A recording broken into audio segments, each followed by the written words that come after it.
Hey y'all, it's your captain for all things creative, coming at you with just a quick review and recap of all the red flags we didn't seen in the Ultimatum Season 2. If you're new to the channel, please welcome, like, share, subscribe, make yourself at home. If you are returning, thank you so much for coming back. Let's get in to this countdown of all the cringy moments that made me not really happy for the couples at the end that chose to stay together. Maybe there was one couple that was not so bad. It was the boring couple, but really all of them need Jesus. And we all need Jesus, but these are the very toxic red flags that showed up in the show. So start with number 5. We have issues of reciprocity and being unequally yoked. Now, this couple, their name was Roxanne and Antonio, and the really big moment, I guess, when you saw the lack of reciprocity was when Antonio was telling Roxanne that he loved her, and she just didn't say it back. She's like, I don't want to say it back. It was just so mean in the moment. But also, she doesn't respect him in general because she doesn't see him as an equal. And usually, I think when the scripture talks about being unequally yoked or unequally yoked, they talk about believers with non-believers. But there are lots of different ways that people can be unequally yoked. If she's earning more money, like she is, and feeling like she has more burdens in a relationship, that is part of what is affecting her ability to respect him and reciprocate the love.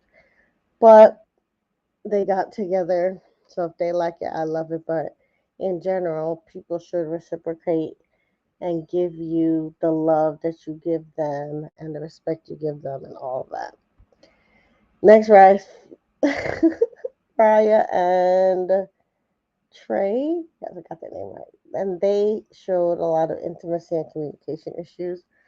The big reveal, I guess, of all of that was when Raya's sister came and she's talking about how um I guess Raya needed to tell Trey that he didn't really do it for her in the bedroom, and you could kind of see when she was in her substitute marriage or temporary marriage. I don't really know what to call it. But basically, when she swapped with James and Ryan, and she stayed with James, and then Trey stayed with Ryan, you could tell that he was kind of doing a little bit more with the candles and the flowers and all those things, and she was kind of confronting him about not doing more with her. So it seemed like she wanted more or something different than what she had in her previous relationship. So there's something not adding up with her level of satisfaction. But she also said she didn't feel like she was good enough for him. So that also could contribute to their intimacy issues if she's not giving all of herself because she feels like she doesn't deserve him. Either way, this couple had a lot of issues, but apparently online they made an announcement that Raya and Trey are actually expecting. So even though at the end of the show I wasn't that thrilled that they stayed together, I'm glad that they worked it out and they're clearly building a family together. So congrats to them. I hope that Raya has a happy and healthy pregnancy and that they learn to communicate as a family and as a couple. All right, so the next biggest issue, red flag, was the physical violence, and it was between Lisa and Brian. And Lisa put her hands on this man. I believe she mushed him in his face. So part of it was the violence of it, but also trying to embarrass this man on TV. And it seemed like she's done this before because Brian was very calm about it. But anytime anyone puts your hand on you, super red flag. I think that's like a very clear standard that a lot of people, have set in relationships that no one should put their hands on you and be violent. And it's interesting, when it's a woman being violent, there weren't producers or a lot of people coming to help Brian. They were more, trying to calm her down. And I don't know, I think it's just very sad because of, the way sexism works.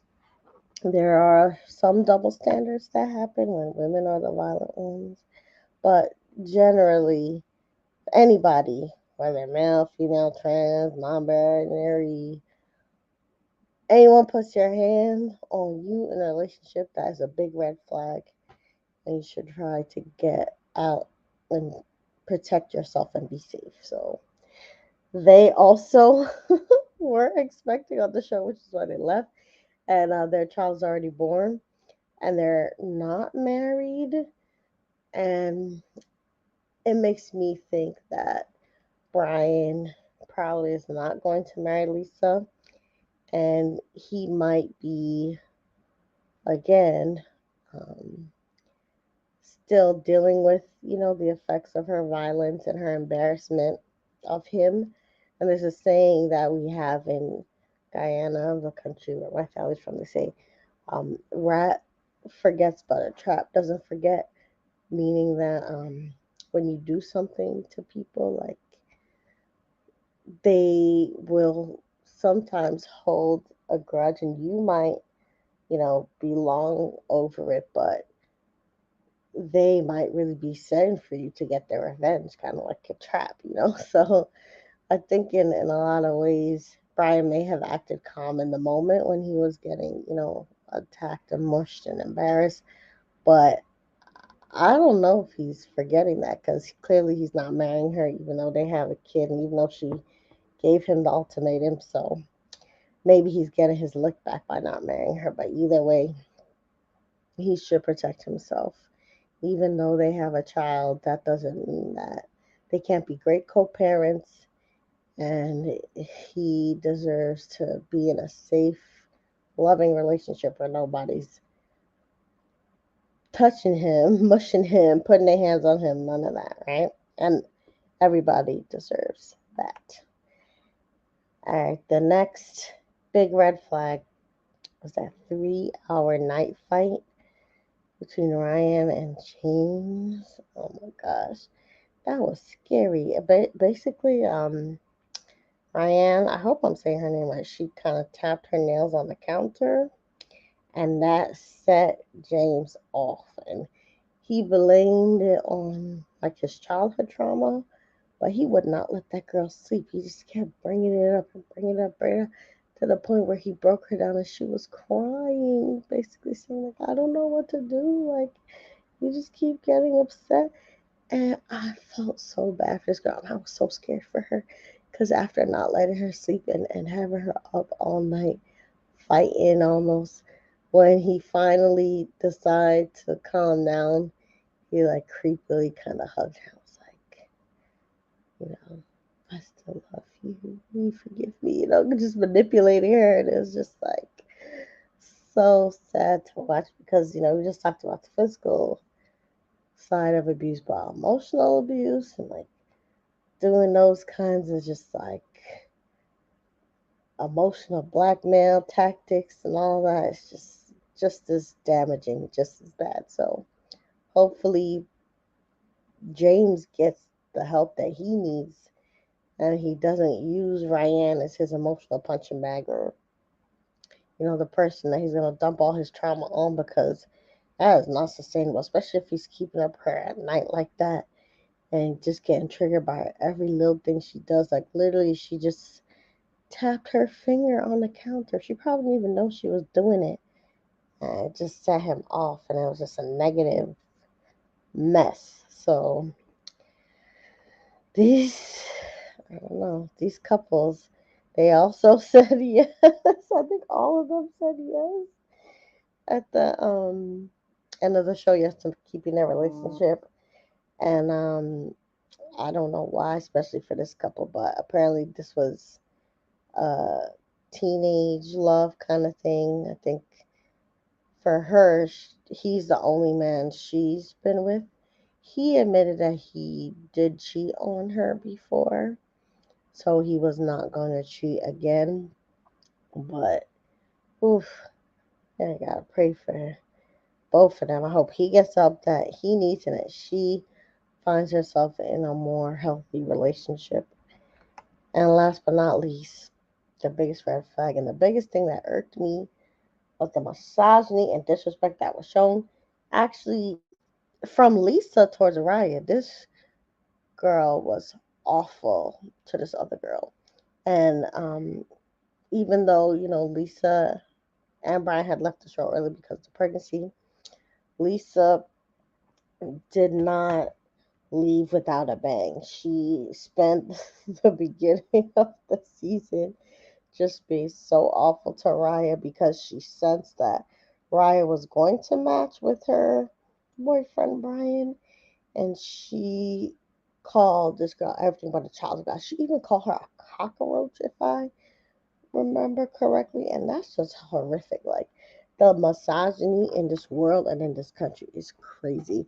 And she called her, um, I think Hooters, Bitch. And the sad thing is, like, she had also worked at Hooters, which they brought up at the reunion. So it's like a lot of self hate going on, like internalized misogyny, a woman hating another woman who's had a similar story, similar past. They're both beautiful brown ladies. And just the fact that she could not stop from dehumanizing this girl, like calling her an insect, is horrific. And that level of hatred in her heart made it uncomfortable to watch, but also made it easy for me to see why she was okay resorting to violence and mushing and beating on her man, because all that negativity and hate in Lisa's heart is a problem. She needs help, and it's a very big red flag if someone's disrespectful, period. But I think misogyny, it's very ancient old hatred that we got to get rid of, and especially when women do it to women, that's a huge red flag. And I think a lot of people have that old saying, like, you have to look at how someone treats their mother, to see if they're a good person or not, and I think it does go back to misogyny and like issues with women. And maybe Lisa has a lot of soul searching to do. Again, she's a mom now, but she was not very remorseful at the reunion, which was another big red flag. And again, her and Brian aren't married, so we shall see. Hopefully, she'll come out and just prove that, she's gotten help, and, you know, her and Brian, her baby, will be happily ever after. But you can't win when you play dirty like that. So hopefully we all move away from the hating and dehumanizing each other. So those were the list of the red flags that I saw. It's a little quick video. Please like, share, subscribe, put your comments and opinions on the season in the comment section. And remember, you're the master of your fate and you're the captain of your soul.